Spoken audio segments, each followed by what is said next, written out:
प्रिय दर्शकों और श्रोताओं, जय सिया राम, जय श्री कृष्णा। गोपाष्टमी के दिन क्या क्या करें? जी हाँ, हर कोई उत्सुक रहता है कि हमारे धर्म शास्त्रों में गोपाष्टमी के दिन हमें क्या क्या करने का निर्देश दिए हैं, क्या क्या हमें करना चाहिए। तो आइए, धर्म शास्त्रों में जो शास्त्र सम्मत वर्णन मिलता है वह आप श्रवण कीजिए। तो गोपाष्टमी मनाने का सुंदर ढंग, उस दिन किए जाने वाले कार्य अब मैं आपके सामने वर्णन करता हूँ। गायों को नहला धुलाकर स्वच्छ करना और उन्हें भांति भांति से सजाना, गायों के रहने की स्थान की भली भांति सफाई करना, गाय और ग्वालों की विधिवत पूजा करना और स्वादिष्ट भोजन से उन्हें संतुष्ट करना। उस दिन अपने व्यवसाय व्यापार को बंद रखकर गौशाला और इस प्रकार से जहां गौ माता रहती हैं वहां पर उत्सव और कार्यक्रमों में भाग लेते हुए गोपालन के संबंध में विचार विमर्श करना।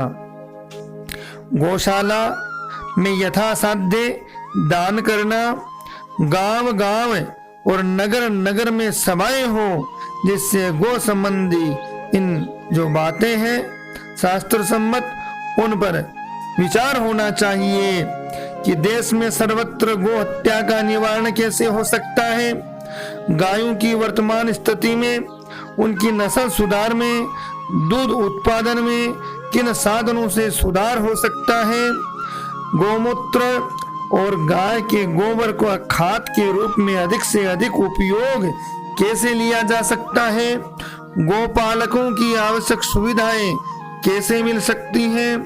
उन दिन लोगों को ठीक ठीक समझाकर और उनके भावों को जागृत कर ये प्रतिज्ञा करनी और करानी चाहिए। हम उस आदमी के हाथ को गो कभी नहीं बेचेंगे, जी हाँ, जिस पर यह संदेह हो कि वह घर में गो का पालन न करके सीधे कसाई को बेचता है या कसाई के हाथ में देने वाले किसी को बेच देगा, तो हम उसको गो माता कभी नहीं देंगे, कभी नहीं बेचेंगे। ऐसा संकल्प करें। हम उन चमड़े, चर्बी, हड्डी आदि का अपने लिए व्यवहार और व्यापार कदापि नहीं करेंगे जिनके कारण गायों की हत्या होती है। वनस्पति तेल, जी हाँ, नकली घी का व्यवहार जो हम उसे काम में लेते हैं वह कभी नहीं लेंगे। और जहाँ अच्छे सांड न हो वहाँ अच्छे सांडों की व्यवस्था पर विचार करना चाहिए। जहाँ उत्तम सांड हो वहाँ उनके भरपूर चारे दाने और संरक्षण का प्रबंध करना चाहिए।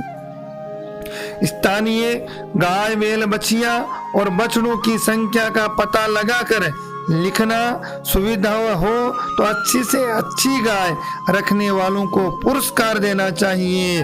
गायें स्वस्थ और सबल कैसे रहें, उन्हें संक्रामक रोगों से कैसे बचाया जा सकता है, ये समझना और समझाना होगा।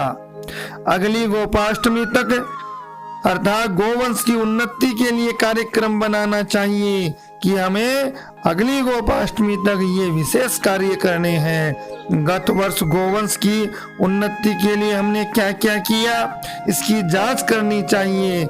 ऐसे अवसरों पर सुहृदय अर्थात सभी संप्रदाय के लोगों को बुलाया जाए, बड़े प्रेम से सम्मान से उनका व्यवहार किया जाए जिससे वे भी इसे सार्वजनिक मेला समझे, सभा में गो के महत्व को जानकर गो रक्षा के पक्षपाती बने। इस प्रकार उस दिन का सारा समय गो चर्चा में ही लगाना चाहिए।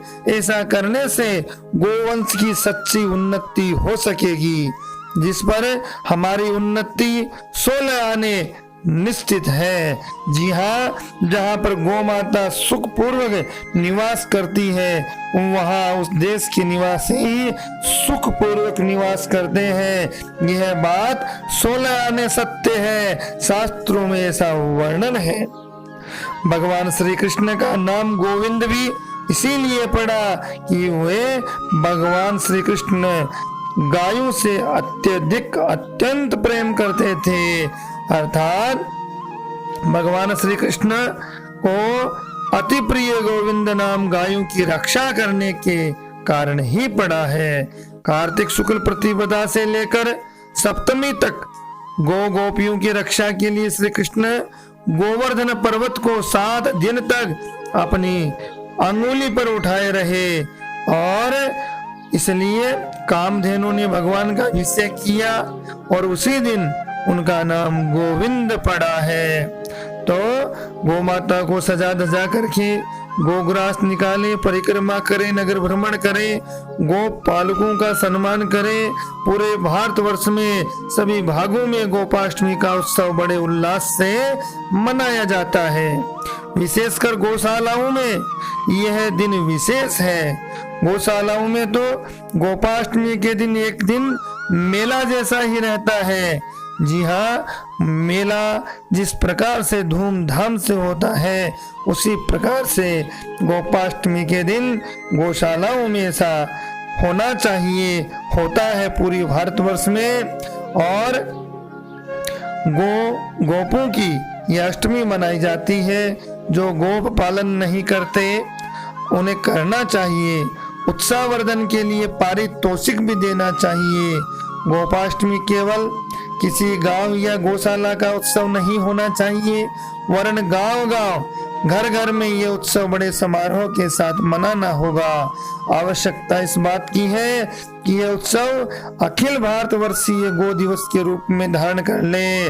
आप वीडियो चैनल को लाइक शेयर सब्सक्राइब करें, बेल आइकन को जरूर प्रेस करें, गो माता की सेवा जरूर करें आज के दिन। साथ ही अपने जीवन को धन्य बनाएं और इसी प्रकार से गोविंद और गो माता की सेवा करने से जीवन धन्य होगा। सभी वास्तु दोष दूर होंगे और आपके समस्त रोग भी दूर होंगे।